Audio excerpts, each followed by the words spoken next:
Hello दोस्तों, आज जो कहानी मैं आपके सामने लाई हूं उसका शीर्षक है रस परिवर्तन।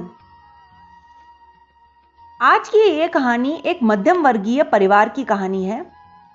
इसमें सास ससुर अपनी बहू से कैसे व्यवहार करते हैं और किन परिस्थितियों में बहू उसको निभाती है, आइए जानते हैं इस कहानी को सुनकर। बहू, आजकल तेल बहुत डालने लगी हो तुम सब्जी में। चपातियां भी घी से तर हैं। तुम्हें कितनी बार कहा है ख्याल रखा करो हम दोनों की सेहत का। डाइनिंग टेबल पर भोजन ग्रहण करते हुए रजनी की मां में सास की आत्मा ने आज फिर प्रवेश कर लिया था। लगता है आज रसोई में ध्यान नहीं था तुम्हारा। पहला निवाला मुंह में रखते हुए उनका कोसना बदस्तूर जारी था।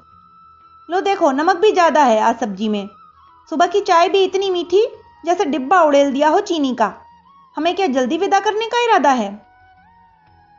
क्यों जी, तुम भी तो कुछ बोलो, हमेशा मैं ही बुरी बनती हूं।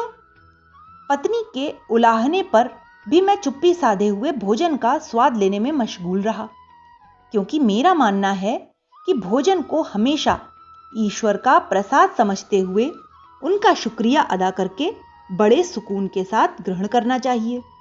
हम खुशनसीब हैं जो हमें घर बैठे नित्य विभिन्न स्वाद चखने को मिलते हैं, वरना तो दुनिया में ऐसे कई लोग हैं जिन्हें दो निवालों के लिए भी कड़ी मशक्कत करनी पड़ती है और कई को रात फांकों में ही गुजारनी पड़ती है।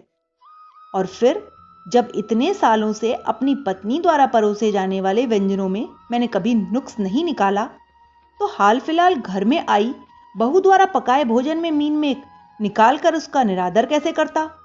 मैं बस इतना ही कहकर शांति से अपना भोजन करने लगा कि हे भगवान, शांति से भोजन करो, सीख जाएगी धीरे धीरे सबके स्वाद के मुताबिक खाना बनाना। मेरी ओर मुंह बनाकर देखते हुए वह फिर बोल उठी, क्या खाक सीखेगी? कुछ सीखा हो तब ना। तुम्हें तो पैरवी करने के सिवा और कुछ आता ही नहीं। मेरी तरफ से तो कभी बोलोगे नहीं। भर गया मेरा पेट, तुम ही खाओ। इतना कहते ही वह थाली आगे सरकाते हुए उठने को हुई ही थी कि सामने बैठी रजनी बोल पड़ी, मम्मी, आज तो नाहक ही भाभी को टपट रही हो। अपने संस्कारों की वजह से वो आपकी हर नुक्ताचीनी पर खामोश रहती हैं। कभी आगे बढ़कर आपको जवाब नहीं दिया उन्होंने। और वैसे भी आज सुबह से ही सारे किचन की जवाबदारी लेकर भाभी को 2 दिनों के लिए आराम करने को मैंने ही कहा था। 2-4 दिनों के लिए ही तो आने को मिलता है मुझे मायके। भाभी के मना करने के बावजूद जिद करके मैंने ही खाना बनाया है। सुबह की चाय भी मैंने ही बनाई थी। यह तो उनका बड़प्पन है जो वह चुप रहकर मेरे हिस्से के ताने सुन रही हैं। लगता है मेरे जाने के बाद आपका टेस्ट बदल गया है। मुझे बता दीजिएगा आपको कैसा खाना पसंद है। वहां ससुराल में ननद जी किचन में कुछ करने ही नहीं देती। कहो तो कहती हैं, भाभी आप तो आराम कीजिए, एंजॉय कीजिए नए घर को। उतरने दीजिए हाथों की मेहंदी को आहिस्ता आहिस्ता। बाद में तो फिर खटना ही है रसोई और घर बाहर के कामों में। सो यहाँ आकर थोड़ा सोचा कि हाथ साफ कर लूंगी। ऐसे में मेरी प्यारी भाभी को आराम भी मिल जाएगा और आप लोगों की सेवा भी कर पाऊंगी पहले की तरह। पर आपने तो मेरा सारा जायका ही बिगाड़ दिया।